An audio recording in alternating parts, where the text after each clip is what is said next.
Bismillahirrahmanirrahim. Assalamualaikum warahmatullahi wabarakatuh. Halo Bapak Ibu Guru hebat se-Indonesia. Perkenalkan, saya Erli Nurhidayati, Guru Bahasa Inggris di SMA Negeri 1 Tasikmalaya, calon guru penggerak Kota Tasikmalaya. Perkenalkan juga Ibu Iriani MPD sebagai fasilitator saya dan Bapak Uzza Solihat SPD MPD selaku pengajar praktik saya. Pada video ini saya akan menyampaikan demonstrasi kontekstual modul 1.4 tentang budaya positif. Dalam kesempatan ini saya akan memperlihatkan sebuah ilustrasi penerapan segitiga restitusi dalam menangani masalah murid. Segitiga restitusi adalah proses dialog yang dijalankan oleh guru atau orang tua agar dapat menghasilkan murid yang mandiri dan bertanggung jawab.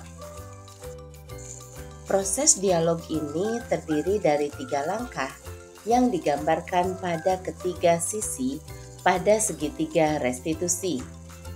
Sisi pertama adalah menstabilkan identitas.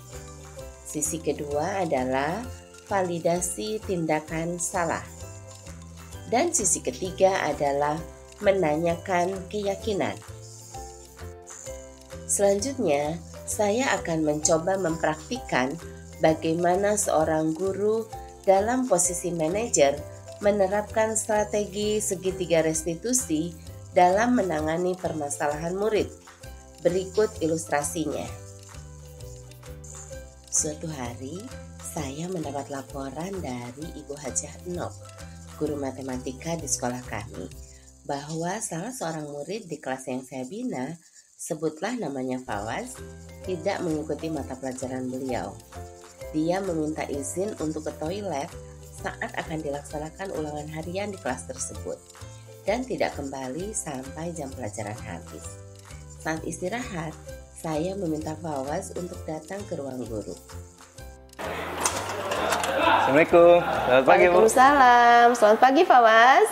Ayo masuk, silakan nak. Ya. Silakan duduk Fawaz. Terima kasih Bu. Maaf nggak waktunya Bu. Tidak apa-apa nak. Fawaz, Ibu mendapat informasi dari Bu Haji Enok. Katanya di jam ketiga dan keempat kamu tidak ikut pelajaran beliau. Benar nak? Benar Ibu, tadi saya tidak ikut pelajaran matematika peminatan. Kenapa nak? Kalau Ibu boleh tahu. Saya tadi izin ke toilet Bu, dan tidak masuk lagi sampai jam pelajaran selesai. Oh begitu, ada yang lainnya? Saya juga berbohong Bu ke Bu Haji Enok. Saya tidak ke toilet, tapi ke kantin Bu. Sepanjang jam ketiga sampai keempat tuh saya diam di kantin. Oh iya, Ibu paham nak, pasti lebih menyenangkan berada di kantin daripada belajar matematika. Jika jadi kamu, kalau boleh memilih, Ibu pun pasti akan memilih diam di kantin daripada ikut pelajaran matematika. Iya Bu. Kamu tahu kan, sekarang kamu dalam masalah? Iya Bu, paham. Baiklah, sekarang Ibu bukan mau mencari siapa yang salah. Namun, kita akan berusaha bersama-sama mencari penyelesaian masalah ini. Kita pikirkan bagaimana memperbaiki masalah ini. Ibu yakin kamu tentu punya alasan mengapa kamu tadi tidak ikut pelajaran matematika dan berada di kantin. Karena sebelumnya kamu tidak pernah membolos di pelajaran. Coba kamu jelaskan kepada Ibu, nak. Begini Bu, tadi kan pas pelajaran matematika itu ada ulangan. Nah, saya tuh belum siap buat ulangan Bu, karena semalamnya saya belum belajar. Makanya saya memilih keluar daripada saya ikut ulangan, nanti nilainya jelek gitu. Oh begitu, Ibu mengerti jika kamu merasa tidak siap untuk ulangan matematika dan memilih untuk keluar dengan cara berbohong. Untung saja kamu tidak bolos seharian ya nak. Kamu kembali ke kelas pas pelajaran berikutnya. Tapi kamu tahu kan bahwa tindakan kamu itu tidak benar? Iya Bu, saya mengerti. Nah, sekarang Ibu ingin menanyakan, Apakah Fawaz ingat pada keyakinan kelas kita? Ingat, Bu. Apa keyakinan kelas kita yang hari ini tidak kamu tunjukkan, Nak? Kita harus saling menghormati, Bu. Alhamdulillah, kamu masih ingat dengan keyakinan kelas kita. Nah, sekarang kembali kepada masalah kamu keluar dari pelajaran matematika dan menghindari ulangan. Kira-kira apa yang bisa kamu perbaiki dari masalah ini? Pertama, saya akan menemui Bu Haji Enok dan meminta maaf kepada beliau karena tidak menghormati beliau dan berbohong dan juga tidak mengikuti ulangan, dan saya berjanji saya tidak akan mengulanginya lagi.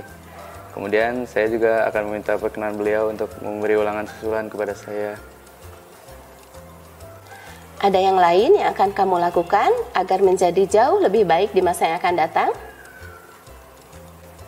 Iya, Bu, pasti. Saya akan makin giat belajar agar selalu siap buat mengikuti ulangan. Baiklah Fawaz, sekarang kamu kembali ke kelas dan ikuti pelajaran selanjutnya. Dan segera kamu lakukan apa yang kamu sampaikan tadi. Ya, Bu, siap. Terima kasih. Ya, Nak, semoga kelak kamu menjadi orang hebat dan bahagia. Suatu hari, saat sedang mengajar di kelas, dan murid-murid sedang asik berdiskusi kelompok mengenai suatu materi pembelajaran, saya melihat seorang siswa menundukkan kepala. Sebutlah namanya Fawaz. Saat saya dekati, ternyata anak itu sedang asik memainkan handphonenya. Kemudian, saya pun memintanya untuk menemui saya di ruang guru pada jam istirahat. Assalamualaikum. Selamat pagi, Bu. Waalaikumsalam. Selamat pagi, Fawaz. Ayo masuk, silakan, Nak. Ya. Silakan duduk, Fawaz. Terima kasih, Bu. Maaf nggak waktunya, Bu. Tidak apa-apa, Nak. Gimana, Nak? Ada yang mau dibicarakan? Ya, Bu. Tadi saya mau bicara tentang kejadian yang ada di kelas tadi, Bu, saat pelajaran Ibu berlangsung. Baik, kamu tadi memainkan handphone saat diskusi kelompok sedang berlangsung ya? Ya, Bu, betul. Apa yang tadi kamu lakukan dengan handphonemu, Nak? Saya tadi chattingan dengan teman saya, Bu, di WA grup futsal. Oh ya, pasti seneng ya chattingan, apalagi di grup. Ibu juga suka kok chattingan di grup. Tadi Ibu lihat Fawaz juga seneng melakukannya. Ibu lihat kamu senyum-senyum sendiri. Iya, Bu, seru dan menyenangkan sekali. Baiklah Fawaz, Ibu yakin kamu pasti punya alasan kenapa kamu menggunakan handphone saat sedang belajar. Karena sebelumnya kamu tidak pernah melakukan ini. Mau kamu jelaskan kepada Ibu, Nak, alasan kamu? Betul, Bu. Saya tadi chat dengan Ardan. Kami ngobrol di grup futsal. Kami kan ada rencana buat futsal hari Minggu nanti. Tapi teman-teman belum juga memberi kepastian gitu, Bu.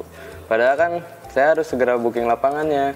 Teman-teman saya tuh susah ngambil keputusan, Bu. Padahal kan lapangannya harus segera saya booking gitu. Keburu nanti diambil sama orang lain. Iya, Ibu mengerti, Nak. Memang keputusan seperti itu harus segera diambil agar ada kepastian. Tapi ngobrol di WhatsApp grup saat pelajaran berlangsung itu bukan tindakan yang bagus, kan? Iya, Bu. Kamu ingat tidak dengan keyakinan kelas kita? Menurut kamu, keyakinan kelas yang mana yang belum kamu tunjukkan saat ini? Ingat, Bu, menghargai orang lain dan diri sendiri. Benar sekali, Nak. Nah, sekarang menurut Fawaz, apa yang bisa kamu lakukan untuk memperbaiki hal ini? Saya sungguh mohon maaf kepada Ibu karena saya tadi telah menggunakan handphone untuk chattingan dengan teman saya saat pelajaran berlangsung. Saya janji, Bu, saya tidak akan mengulanginya lagi. Lalu? Saya juga akan memastikan kepada teman-teman saya untuk tidak mengajak ngobrol selama jam pelajaran dan sebisa mungkin bersegera dalam mengambil keputusan sehingga tidak mengganggu konsentrasi saat belajar. Baiklah, Nak. Ibu maafkan kamu. Sekarang kamu segera kembali ke kelas, ikuti pelajaran berikutnya. Semoga kamu menjadi anak yang makin cerdas dan solih. Amin. Terima kasih, Bu. Sama-sama. Perkenalkan, saya Khalifah Fawazi dari kelas 12 MIPA 7 SMA Negeri 1 Tasikmalaya. Saya merupakan salah satu murid dari Ibu Erli. Penyelesaian masalah dengan menggunakan segitiga restitusi membuat saya merasa lebih senang. karena saya dituntut untuk mencari masalah saya sendiri dan bertanggung jawab atas masalah yang telah saya lakukan. Bapak Ibu guru hebat, demikian ilustrasi penyelesaian masalah dengan menggunakan segitiga restitusi yang telah saya lakukan. Semoga bermanfaat. Salam dan bahagia, guru penggerak, tergerak, bergerak, menggerakkan. Wassalamualaikum warahmatullahi wabarakatuh.